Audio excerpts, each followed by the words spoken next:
आप सभी वैष्णव जन को श्री हरिवंशी श्री सद्गुरुदेव भगवान की जय हो। श्री राधा वल्लभ लाल की जय हो। श्री वृंदावन धाम की जय हो। आप सभी संतों, भक्तों, प्रेमियों, रसिकों की जय हो। आज हम महाराष्ट्र की कृपा से, उनके श्री चरणों के बल से, श्री राधा एक बार कान्हा के मथुरा गमन के पश्चात कृष्ण विरह, इस प्रसंग पर हम कथन कर, श्रवण कर, मनन और चिंतन कर अपने हृदय में, अपने आचरण में उतारने का गुरु कृपा से प्रयास करेंगे। बहुत ही सुंदर प्रसंग। अपने नेत्रों को बंद करके अपने चित्त को अपने प्रिया प्रीतम के साथ जोड़ के इस प्रसंग का गुरु कृपा से हम कथन और श्रवण करेंगे। श्री राधा एक बार कान्हा के मथुरा गमन के पश्चात कृष्ण विरह में अत्यंत व्याकुल होकर स्मृतियों में मगन नंद भवन गोष्ठ में, जहाँ कान्हा स्वयं गैयों की सेवा करते थे, अपनी सखियों को संग में लेकर आ पहुँचती हैं। गौशाला के द्वार पर देखती हैं कि सभी गैयाओं के नेत्रों से जल बह रहा है। उनका रोना देखकर किशोरी जू का विरह उन्माद असहनीय हो उठता है। सखियां संग में हैं, उन्हें संभालने की चेष्टा कर रही हैं। कुछ अंदर चलने पर उन्हें गौओं के झुंड में अचानक कान्हा दिखाई पड़ते हैं। कान्हा के अधरों पर बंसी है। कान्हा ने वहां सब सखियों को देखकर वंशी से स्वर भरने शुरू किए, लेकिन ये क्या, वंशी ध्वनि सुनते ही सभी जड़वत स्थिर हो गए। श्री राधा जू भी जड़वत होकर भूमि पर गिर पड़ती हैं। समय स्थिर हो चुका है। पक्षी आकाश में स्थिर हो गए। वंशी ध्वनि कानों पड़ते ही, क्या कान्हा वहां सच में है? राधा जू को मूर्छित देखकर कान्हा उन्हें अपनी गोद में लेने को दौड़ पड़ते हैं और वंशी में आगे के स्वर भरना ही भूल जाते हैं और सभी वही जड़वत हैं। समय रुक सा गया है। गैया ये सब लीला देख तो पा रही है, लेकिन हिल नहीं पा रही। यही दशा वहां मौजूद बाकी सभी सखियों की भी है। अपनी लाडली को इस हालत में देख तो सकती हैं, लेकिन युगल सेवा नहीं कर पा रही है। कान्हा ने श्री श्यामा को अपने अंक में भर लिया है और उनकी प्रेम मूर्छा दूर करने में लगे हुए हैं। कभी श्री चरण स्पर्श करते हैं, कभी चूमने लगते हैं। चरण स्पर्श का ये सौभाग्य भी तो कान्हा को बहुत समय बाद मिला है, लेकिन श्री राधा जू की प्रेम मूर्छा नहीं जा रही है। कान्हा श्री किशोरी को अलंक में भरकर पेड़ों के नीचे निकुंज में ले जाते हैं।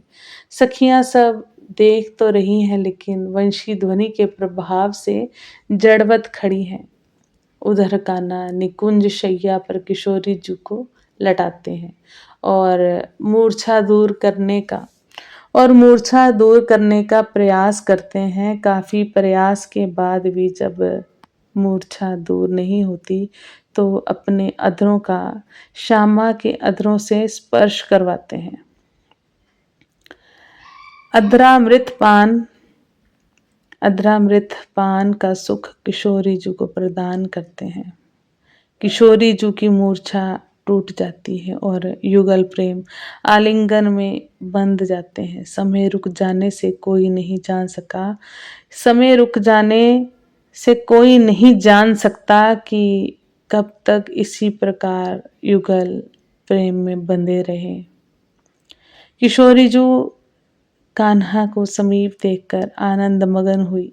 कान्हा के समीप कान्हा के साथ वापस घोष्ट में आती हैं, जहाँ सभी अभी तक जड़वत हैं। कान्हा को अपने हाथ से बना भोग पवाना चाहती हैं। उधर कान्हा भी किशोरी जी को कान्हा भी किशोरी जी के हाथों से कुछ पाने के इच्छुक हैं, लेकिन घोष्ट में कैसे कान्हा को तृप्त करें। तभी गैया मैया की ओर लाडी का ध्यान जाता है और मन में माखन भोग की बात आती है। लाडली के मन में कोई बात आए तो वो तुरंत पूरी ना हो, ये हो नहीं सकता। ये कैसे हो सकता है भला? भोग के लिए माखन का पात्र सामने होता है। श्यामा श्यामा जो कान्हा को भोग लगाने को कहती हैं तो वे इनकार कर देते हैं और अत्यंत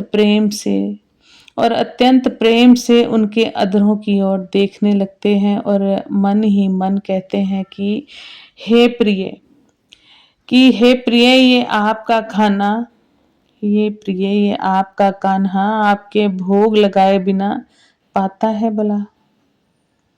वहाँ मथुरा में भी भाव भोग से पहले ये कान्हा कुछ ना पाता है। श्री जी मन ही मन उन्हें स्वीकृति प्रदान करती हैं और अपने अधरामृत से सना माखन कृष्णा को खिलाती हैं। कान्हा भोग लगाने के पश्चात युगल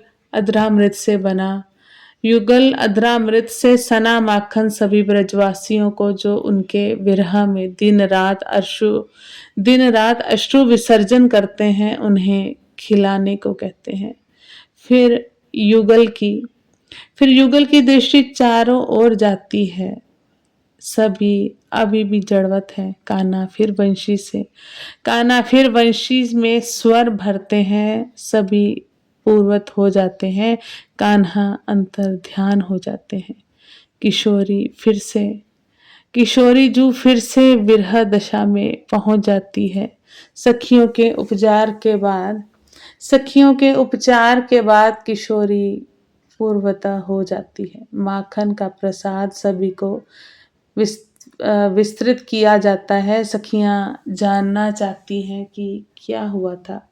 किशोरी जू अपनी भाव दशा का वर्णन करती हैं, लेकिन सखियां कहती हैं, लाडली हे स्वामिनी आप तो बरसाना निज महल में हो।